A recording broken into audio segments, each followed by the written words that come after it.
sound on Meteora and the sound on Hybrid Theory was the first chapter. And when we started this record, we had even toyed around with the idea. We'd even made some songs that kind of sounded like they could belong on those records, and it was so redundant to us. It felt like we needed to move on.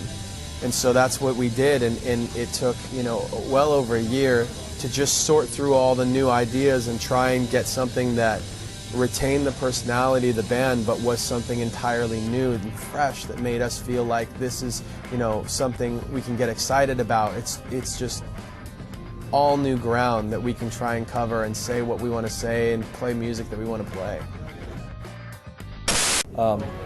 The song What I've Done was the last song that we actually recorded. We recorded the whole album and we're finished with it. And at the end, we were really proud of the album we created. But there was something that wasn't really connecting everything together. To me, that song really summed up a huge part of what the album was about. You know, it's about recognizing where you're at the time, and kind of hoping for what lies ahead.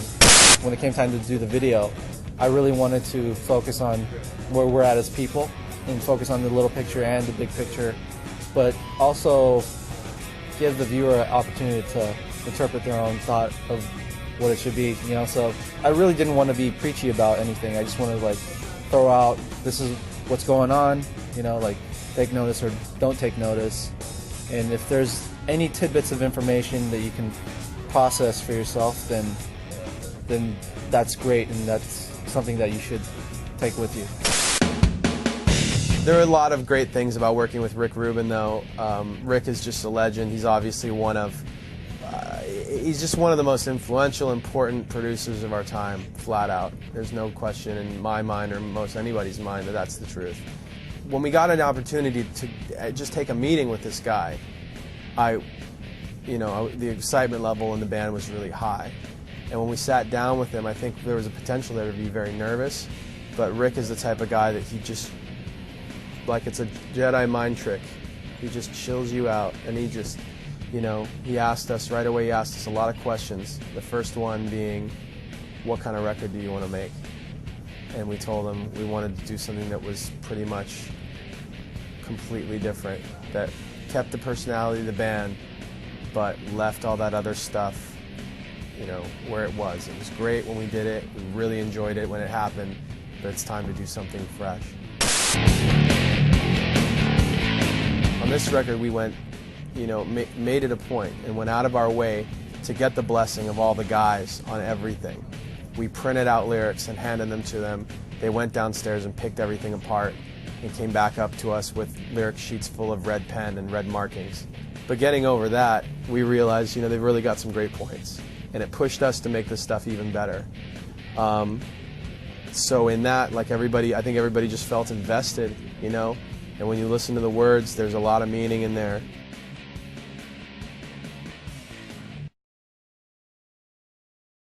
Brad and I had known each other since about, I think about 7th grade.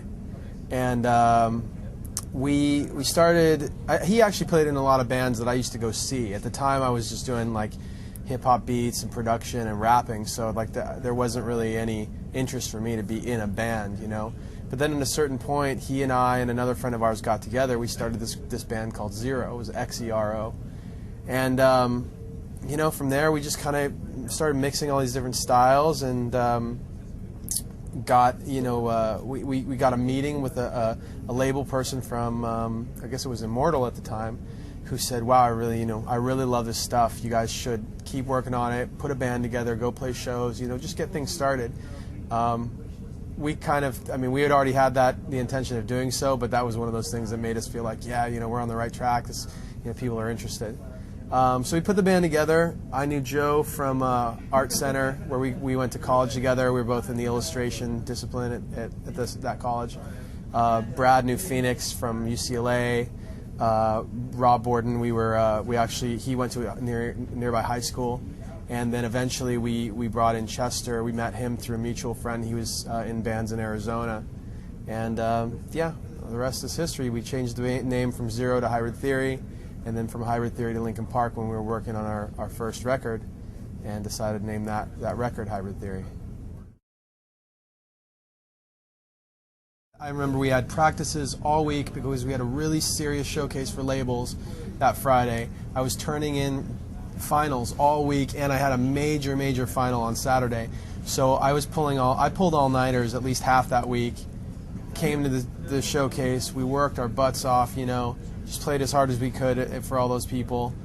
I went to school the next day, did a final, and I think I probably slept for the whole next week, just exhausted. And the funny thing was, I worked really hard for all that stuff, as all the guys always did, and the finals went well and the showcase went really poorly. The labels, as was the case with a lot of our showcases, we play, we do our thing, and they just kind of I don't think they got it. I think that they were looking for something with a little more like spit in your face testosterone, that real don't give a crap rock star thing, and that's not really what we were ever about. We've always been more about the music and being, hopefully being innovative in that sense, not so much just rock star attitude.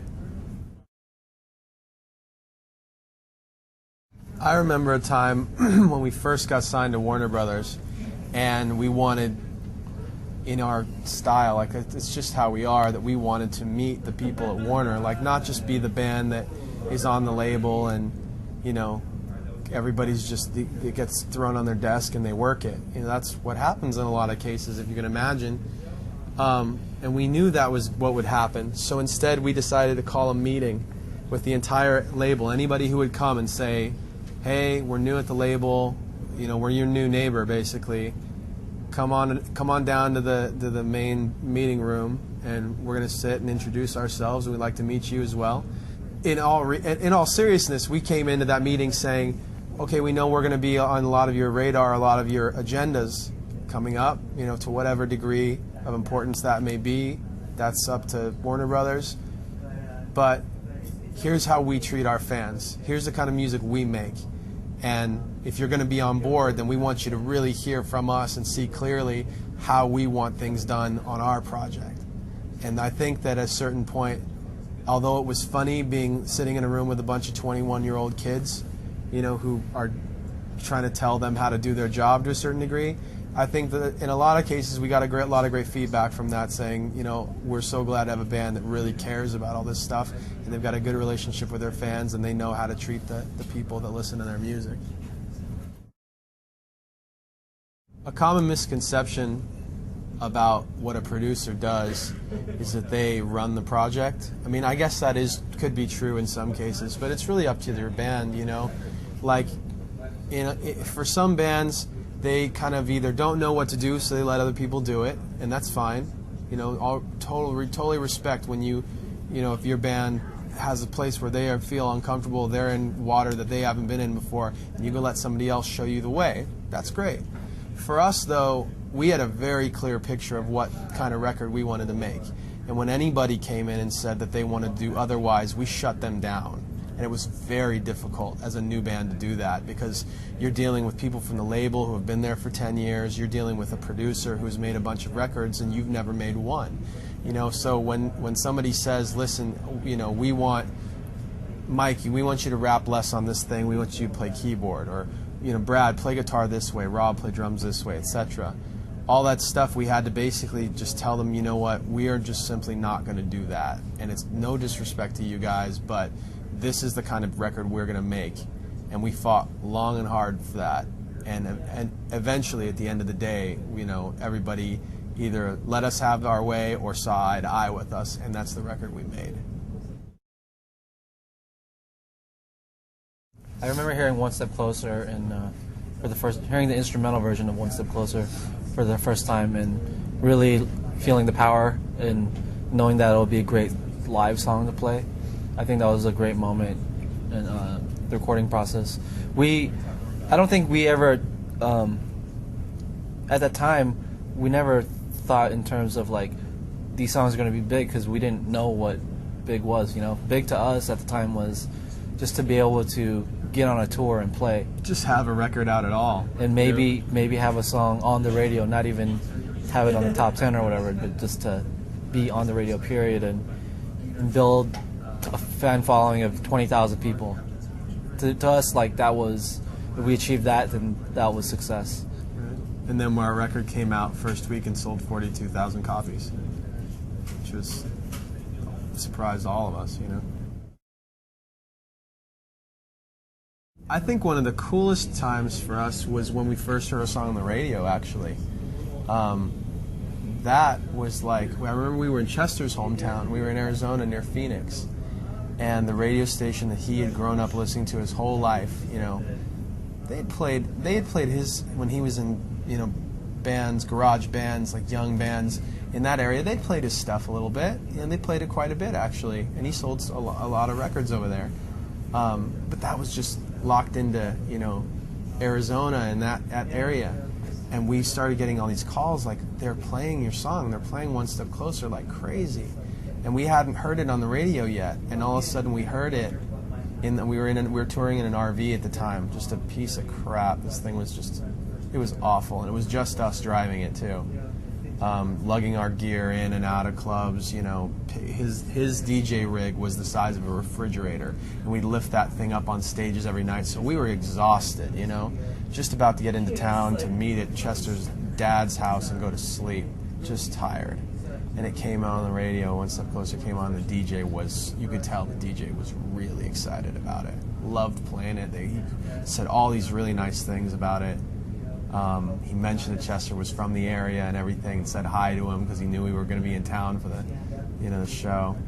And it was definitely a really special thing, because once we got to the house, you know, it's like we couldn't even go to sleep. We were just so excited that the song was actually on the radio. When we got nominated, I was pretty close to the end of that touring cycle, you know, after touring for a couple years, and it was pretty crazy. Like, it was kind of hard to believe that we'd be considered for a Grammy, and we were excited just to go to the show, and when we got there, it was kind of like we were the new guys. Not that many people knew about us, so they actually aired the award off the air, or they didn't air it at all, I should say. And then once we went on the red carpet, someone was interviewing us, and they're like, "Oh, how do you feel about winning?" And then we're like, we had like just showed up. We were like, "What are you talking about?" Like, so we actually won the award once we got out of the car onto the red carpet, because they already announced it way before. So that was a weird way to win it. And we were definitely kind of confused, but yeah. Once it set in, we were like, I mean, I wonder if there's actually footage of us, like, when we first heard, because you can see us all. I'm imagining, I remember seeing a little bit of it, like, you could see us huddled around, and one of our, like, our publicist, our manager, came up and was like, "You guys, they already aired it. Like, when we got out of the car, they aired it that you guys won." And we're like, "No, you could be, I mean, that could be wrong, you know, it could be misinformation, whatever." And when they, you know, they confirmed that it was true, we were freaking out, jumping around on the red carpet, like, probably messing up everybody else's interviews, bumping into people. Like, we did not care. We were just so excited. yeah. The second record, Meteora, we basically went straight into that off of the end of the touring cycle from Hybrid Theory. I mean, we didn't stop at all. And we went in the studio and powered it out and really made an effort to push ourselves. Like, I think all the band feels like it's part of the same, like, chapter in our existence, that it's like Hybrid Theory but broadened out to a bigger spectrum, bigger sounds, more variety on that record, you know what I mean? And we really pushed ourselves to prove, I think we did have something to prove. I think we wanted to show people we could do it again, you know, that if Hybrid Theory wasn't a fluke, that there had been rumors flying around that we didn't write our songs, that we were a manufactured band, and all this stuff. It was flattering at first, because it's like, what they're really saying is it's too good to be true, you know? But at a certain point, it was really annoying. We were like, how can they doubt us? We're going to do this again and put it right in their faces and show them that they're wrong. I guess with the Collision Course record, the way it started was the MTV called Jay and said, we want to do this project because mashups are so huge, but nobody's ever done it on a grand scale before, and we want to do a show where you and a band get together and do one of your songs with one of their songs. It's just supposed to be one thing. For me personally, I'm a huge fan of Jay, first of all. Second of all, the idea of mashups is where I come from. Like, that's how I started making music in the first place. The very first beats that I ever made were samples of like anything from Jimi Hendrix to Rage Against the Machine to Led Zeppelin, and then I took acapellas of like Wu-Tang Clan and I put it over top. Like, that's what I grew up doing. So to call on Linkin Park to do this project, he kind of, in my mind, and this is not patting myself on the back, this is like just a luck thing, I feel like he hit the jackpot. Because if he had chosen somebody else, they may not have known this thing as backwards and forwards as we did. And we had a great time doing it. Got together with Jay in the studio at NRG, where we usually record, and took it to the stage at the Whiskey. And it was the first time that the mashup idea, which had been such an underground phenomenon, had been brought to the platinum scale, the big record scale, and with artists that every song that we mashed up, people knew the song, they knew the originals, they were familiar with them. So when you put them together, they knew how cool it was to put those random parts together.